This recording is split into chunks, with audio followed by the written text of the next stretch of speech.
73 പുസ്തകങ്ങൾ അടങ്ങിയ വിശുദ്ധ ഗ്രന്ഥത്തെ രണ്ടായി വിഭജിച്ചിട്ടുണ്ട്.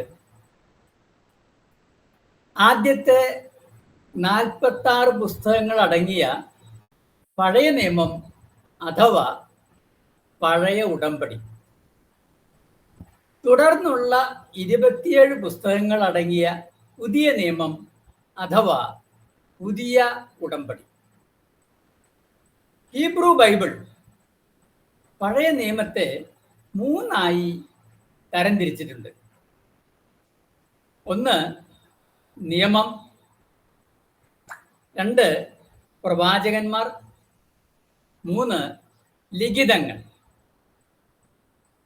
നിയമം എന്നതിനെ ഹീബ്രുവിൽ തോറ എന്നാണ് പറയുക. ഉൽപ്പത്തി, പുറപ്പാട്, ലേവ്യർ, സംഖ്യ, നിയമാവർത്തനം, ഈ പുസ്തകങ്ങളെല്ലാം തോറായിൽ ഉൾപ്പെടുന്നു. ഇവയെ പഞ്ചഗ്രന്ഥി എന്നാണ് വിശേഷിപ്പിക്കുക. രണ്ടാമത്തേത് പ്രവാചകന്മാർ, ഹീബ്രുവിൽ നബിയും എന്ന് പറയും. ഇതിലെ ആദ്യകാല പ്രവാചകന്മാർ, പിൽക്കാല പ്രവാചകന്മാർ എന്നീ രണ്ടായി തിരിക്കാം.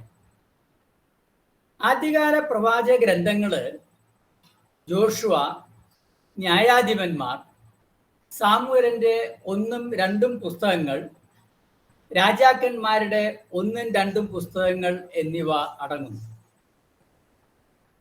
പിൽക്കാല പ്രവാചകന്മാർ ഏശയ്യ, ജെറമിയ, എസക്കിയേൽ, കൂടാതെ 12 ചെറിയ പ്രവാചകന്മാരുടെ പുസ്തകങ്ങളും അടങ്ങും.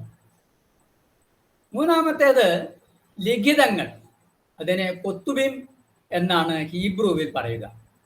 ശേഷിക്കുന്ന എല്ലാ പുസ്തകങ്ങളും ഈ വിഭാഗത്തിലാണ് ഉൾപ്പെടുത്തിയിരിക്കുന്നത്.